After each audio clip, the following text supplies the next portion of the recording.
Fala pessoal, tudo bem? Mais uma aula completa sem enrolação para vocês. No meu YouTube você vai encontrar muitas aulas sobre vários assuntos diferentes e temas diferentes relacionados ao inglês, tudo ensinado por um falante nativo e um professor nativo, eu, professor Shane. Eu estou muito animado para estar aqui com vocês hoje para poder te ensinar o verbo to be. Agora, o verbo to be, eu sei que um dos temas mais assustadores do Brasil. Muitos professores, tanto professores brasileiros quanto professores nativos, falam que é um dos temas mais difíceis, mais chatos. Inclusive, muitos professores na internet utilizam o verbo to be como se fosse uma técnica de marketing. Se eu puder ensinar o verbo to be para você, você tem que comprar o meu curso, por exemplo. Que não é necessariamente uma coisa ruim, mas é uma técnica um pouco exagerada, porque realmente o verbo to be não é o tema mais difícil. Então, em uma aula só, eu vou te mostrar tudo que vocês demoraram mais ou menos 2 ou 3 ou 4 anos para aprender nas escolas tradicionais, no ensino médio, escola pública, particular. Qualquer coisa que seja, eu sei que demorou muito tempo e não precisa demorar tanto. Antes de começar tudo, pessoal, como eu falei, o meu nome é Professor Shane. Se você gostou da proposta dessa aula, se você já assistiu outras aulas completas do meu canal, ou se tiver interesse em mais aulas assim, por favor, se inscreva no meu canal aqui agora mesmo. Dá um like no vídeo, isso me ajuda bastante, porque aí aparece para mais pessoas. O meu objetivo é para ajudar o Brasil gratuitamente com aulas completas e bem explicadas e ensinadas para que todo mundo possa aprender um inglês de alta qualidade. Depois de dar um like no vídeo e depois de se inscrever no canal, por favor, me segue no Instagram, que é @inglescomshane. Então agora a gente tem mais ou menos um outline da aula aqui.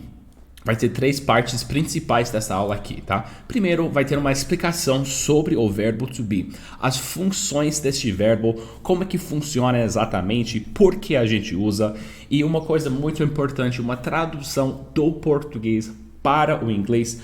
Muitos professores não acham essa técnica legal para utilizar o português como referência, mas eu acho totalmente essencial. Eu estou falando isso com vocês não somente como professor de inglês, mas como estudante de idiomas. Eu já estudei mais de 6, 7 idiomas diferentes. Eu sou fluente em 3 desses idiomas. Eu estou aprendendo o meu 5º idioma, o meu 6º idioma neste momento exato. E eu estou falando como estudante de idiomas estrangeiros, que é muito importante. Eu nunca aprendi o idioma diferente sem usar o inglês, que é o meu idioma materno, como referência, tá? Não é possível parar de pensar, ou assim, tomar a decisão que você vai parar de pensar em português, tá? Não existe isso, então a gente vai falar um pouco sobre essa parte daqui a pouco. Depois eu vou te mostrar exemplos do verbo to be com todos os tempos verbais principais, que vai ser present, past, future e continuous. Vai ser mais ou menos um bônus essa explicação do contínuo, porque vai ter uma aula específica para cada um desses tempos verbais, mas nesta aula aqui o foco vai ser especificamente o verbo to be dentro de cada um desses tempos verbais, tá? Então eu vou te mostrar bastante exemplos sobre o verbo to be com essas coisas. E a última coisa vai ser, que eu sempre gosto de fazer em todas as minhas aulas completas, eu vou te mostrar uns exemplos práticos para o seu dia a dia que você pode levar depois dessa aula para a sua vida real e começar já a falar e utilizar o verbo to be em um jeito muito realista, o jeito que nós nativos falamos no nosso dia a dia, todos os dias.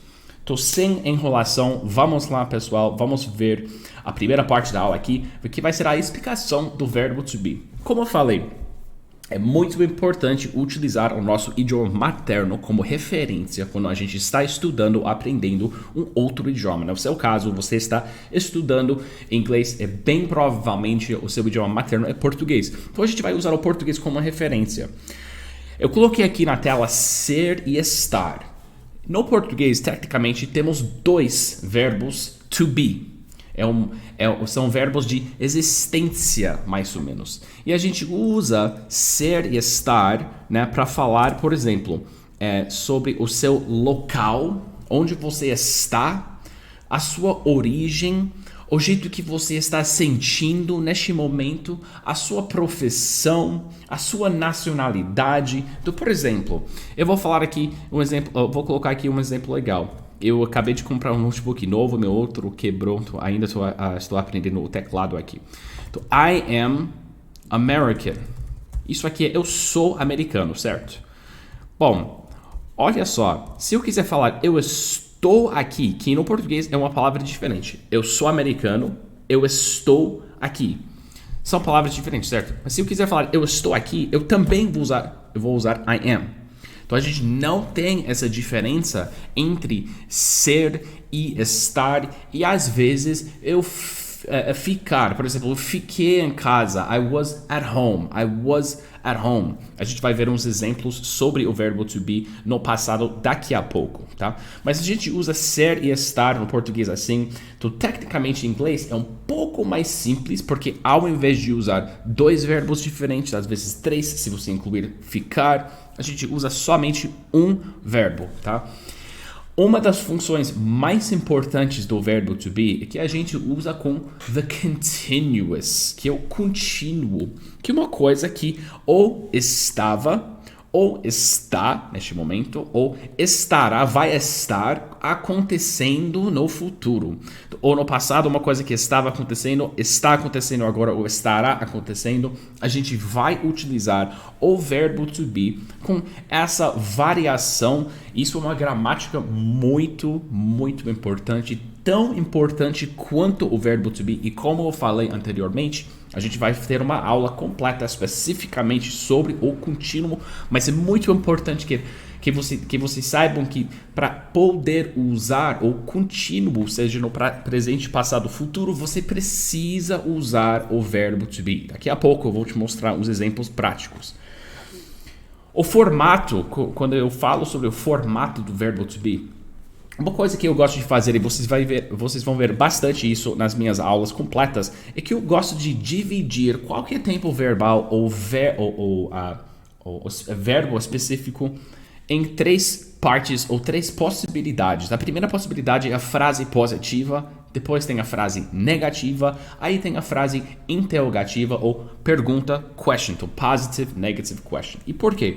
Bastante coisa acontece em inglês dependendo do tipo de frase, seja uma frase positiva, negativa ou interrogativa, vai ter bastante mudanças em questão da ordem das palavras, às vezes a escrita das palavras, então são coisas muito importantes. O que eu coloquei aqui para vocês, pessoal, eu coloquei uns exemplos do presente simples, e a gente vai ver uma explicação um pouco mais detalhada sobre o presente simples daqui a pouco com o verbo to be, mas para mostrar exatamente por que eu gosto de fazer isso nas minhas aulas. Se você tiver uma frase no presente simples, uma frase positiva, uma afirmação, a gente vai falar assim: You are Brazilian. No caso, você é brasileiro ou brasileira. You are Brazilian. Ou seja, a gente coloca o pronome, mais a conjugação do verbo to be, e a gente vai ver todas essas conjugações daqui uns segundos, mais ao final da frase. Então, a ordem vai ser pronome, verbo, certo? Com a forma negativa, a gente vai usar uma palavra diferente que é are not, se for a palavra are not, que vira aren't, que é a contração aqui, a forma contraída é aren't. You aren't Brazilian. You are not Brazilian é como se a gente estivesse negando o fato que você é brasileiro, querendo dizer que você não é de fato brasileiro. Com a pergunta, a gente vai inverter o pronome e a conjugação do verbo. Ao invés de começar a frase, como a gente faz na frase afirmativa, com o pronome, a gente vai começar a frase ou a pergunta com a conjugação do verbo to be. Vai ser, are you Brazilian? Isso aqui é um detalhe muito, muito importante. Se você não está anotando tudo já que eu estou explicando para vocês, por favor, anotem logo. Muito importante. Eu sou meio raiz old school. Quando eu estou aprendendo, estudando uma coisa nova, eu gosto de anotar tudo no meu caderno. Inclusive, estou aprendendo, como eu falei, um idioma diferente aqui. Eu uso o meu caderno para anotar tudo mesmo, porque isso ajuda bastante na parte da memorização, tá? Só uma dica, não é uma obrigação, mas uma dica muito... Eu estou fortemente sugerindo a vocês, tá? Legal, então são as funções principais do verbo to be. Agora vamos ver exemplos com todos os tempos verbais. Quando a gente fala do present, o presente simples com o verbo to be, a gente tem que entender que tem 3 conjugações, tá? A gente tem am, e a gente vai usar assim, ó, I am, eu sou ou eu estou, certo? Aí depois disso, aí tá vendo que tenho dificuldade com o meu note. Desculpa. You are.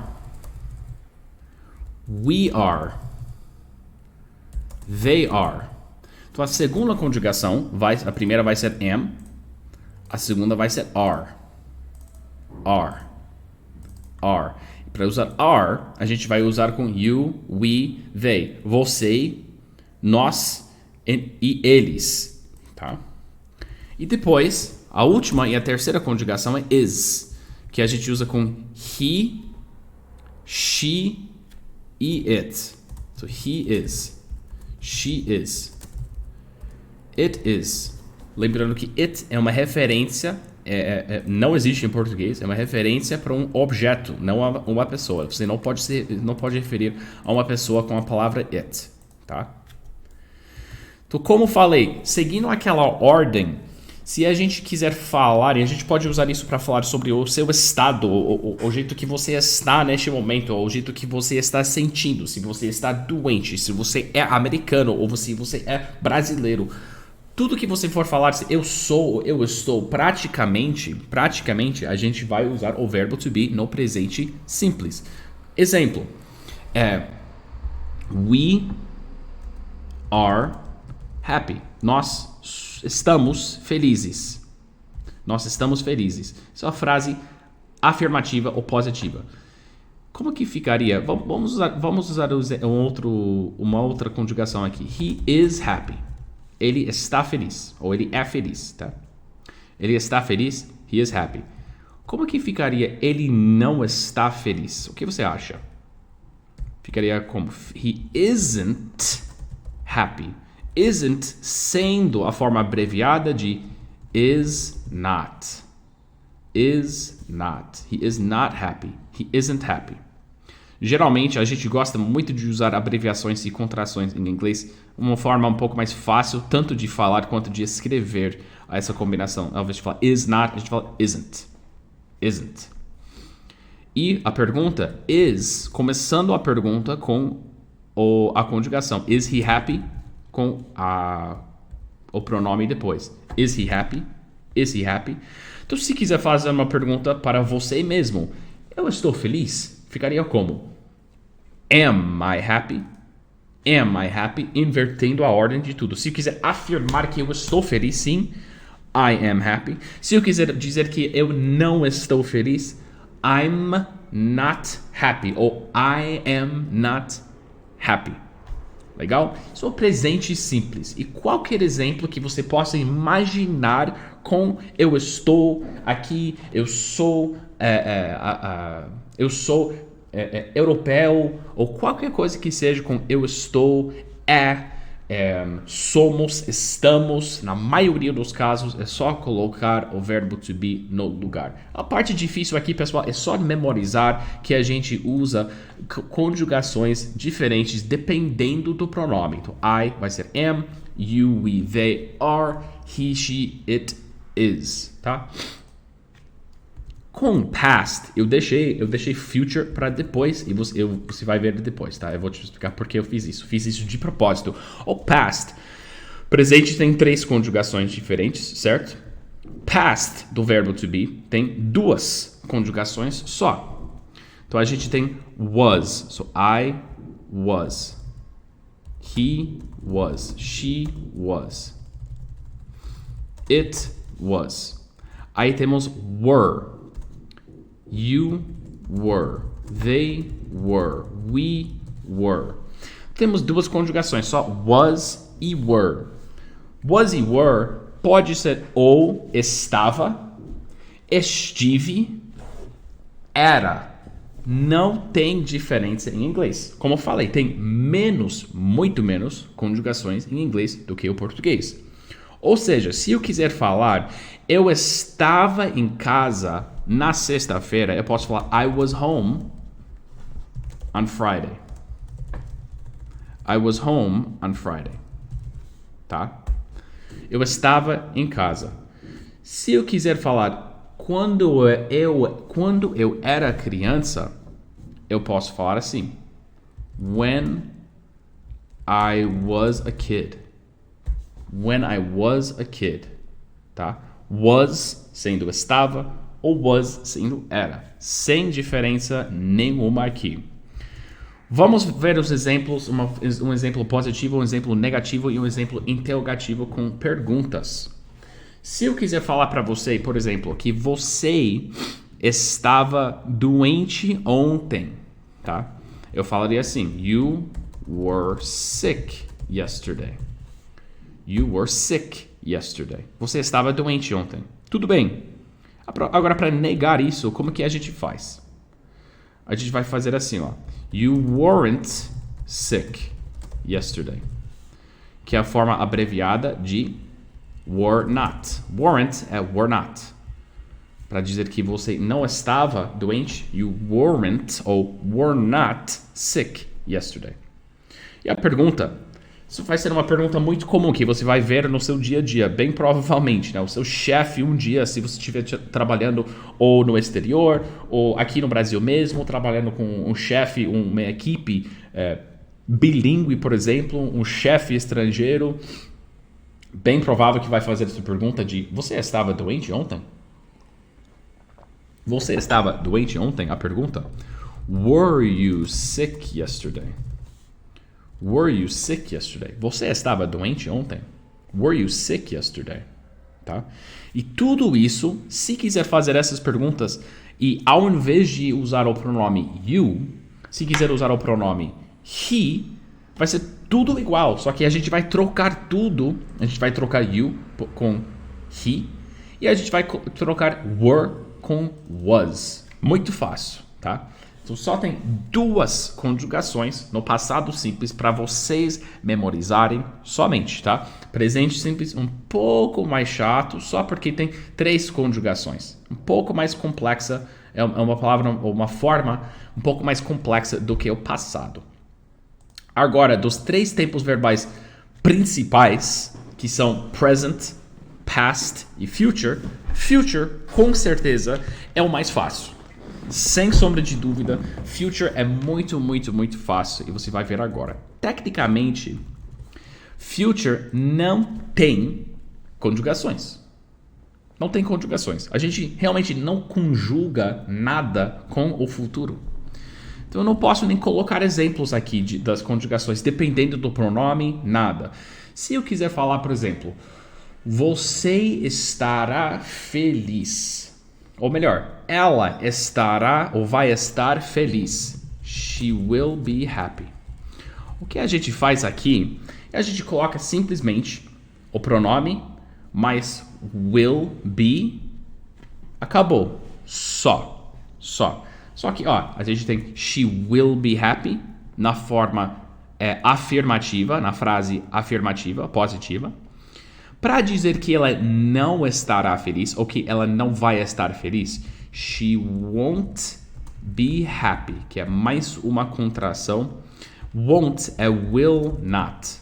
Will not. A gente fala na maioria dos casos e escreve também won't. Will not também funciona. É mais importante entender as contrações do que usar elas. Mas eu sugiro para vocês começa já a treinar, a utilizar e usar no seu dia a dia essas contrações e você vai soar muito, muito melhor na hora de falar em inglês. É o jeito que nós nativos falamos. She won't be happy. Will she be happy? Will she be happy? Tá? De novo, começando a pergunta com will. Se isso não fez sentido total para você, porque a gente coloca will aqui, a gente não coloca o verbo to be em si primeiro, eu vou fazer uma aula especificamente sobre o futuro daqui umas semanas ou menos. Eu vou fazer uma aula toda semana, uma aula completa, explicando algum tema muito, muito importante. E com certeza um dos temas do futuro vai ser o futuro em si. Então fica tranquilo, eu vou explicar tudo certinho. Mas só para ver aqui que com o verbo to be não tem conjugações, não tem exceções. E com certeza dos 3 tempos verbais principais, o future é o mais fácil e o mais simples que tem. Agora, mais ou menos um bônus, rapidamente, eu vou te mostrar as funções do contínuo. Como eu falei, a gente vai ter uma aula sobre esse tema aqui também, mas se eu quiser falar que eu estou estudando, eu falaria assim, I am studying. Eu gosto de ensinar o contínuo em inglês porque traduz muito bem do português. Às vezes, a tradução do português para o inglês e vice-versa não funciona tão bem. Mas quando funciona, quando a gente tem uma tradução muito, muito clara e muito, muito boa, a gente tem que comemorar, mais ou menos. É uma situação muito, muito legal. E aqui é uma situação onde traduz super bem. Porque se você traduzir eu estou estudando, I am studying. Traduz exatamente igual. Se eu quiser falar eu estava estudando, o que você acha? Pensando no que você aprendeu agora comigo sobre o verbo to be no passado simples. Ao invés de falar I am studying, a gente vai tirar am e a gente vai colocar was. Eu estava estudando. I was studying. Se eu quiser falar de amanhã, eu quero falar para você, por exemplo, que, desculpa, eu não posso porque amanhã eu estarei ou eu vou estar estudando amanhã. I will be studying. I will be studying. Ou seja, tudo que a gente acabou de aprender sobre o presente simples, a gente coloca aqui no present continuous. Se chama present continuous. Com o passado, mesma coisa, past continuous.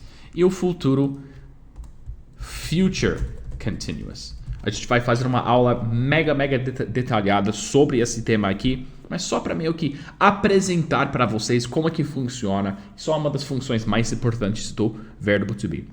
Bom, tecnicamente, pessoal, isso é tudo que vocês precisam saber sobre o verbo to be em todos os tempos verbais principais. Tá? Esta aula aqui é para você assistir quantas vezes que quiser e como eu falei, se você gostou desta aula aqui, você tem que se inscrever no meu canal para ver mais aulas no futuro. Assim que aparecer uma aula nova, você vai receber uma notificação.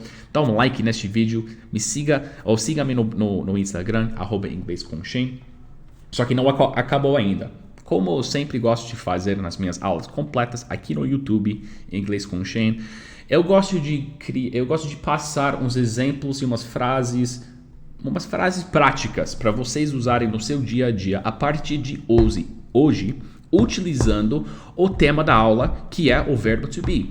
Então, eu tenho aqui 6 frases, tá? Então eu vou traduzir cada frase para você, aí eu vou te mostrar o jeito mais devagar de pronunciar a frase e o jeito que nós nativos pronunciamos naturalmente no nosso dia a dia, tá? Então anota tudo, tenta decorar e repetir tudo que for falar para meio que aperfeiçoar a sua pronúncia e garantir a memorização destas frases importantíssimas. Então vamos lá, pessoal.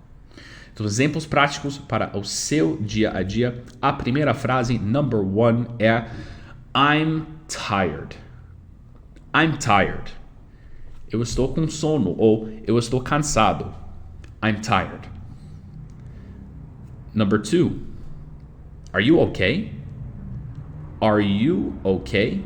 Você está bem? Se você acabou de cair ou se você acabou de se machucar ou se, sei lá, alguém da sua família faleceu, eu faria essa pergunta. Não significa tudo bem, ou cumprimento normal. Isso é, está tudo bem? Está tudo bem? Nossa, o que aconteceu? Are you okay? Are you okay? Number 3, it isn't raining. It isn't raining. Não está chovendo. Não está chovendo. Number 4. Where are we? Where are we? Onde estamos? Onde estamos? Number 5. Are you studying? Are you studying? Você está estudando? Você está estudando? Number 6. Were you home yesterday? Were you home yesterday? Você estava em casa ontem? Você estava em casa ontem?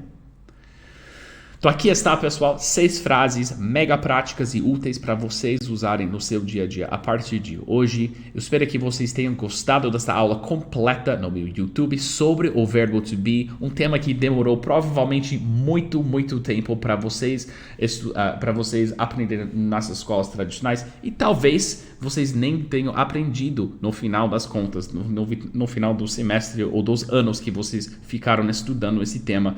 Eu espero que vocês tenham aprendido uma coisa muito útil comigo hoje. Fala comigo nos comentários, deixa um feedback, um comentário, se você gostou, se você não gostou, o que você quer ver mais, um tema que você quer ver em uma outra aula no futuro. Muito obrigado a todos pela participação e por ter assistido. Thank you guys so much and I will see you at the next class. Take care, guys. Thank you.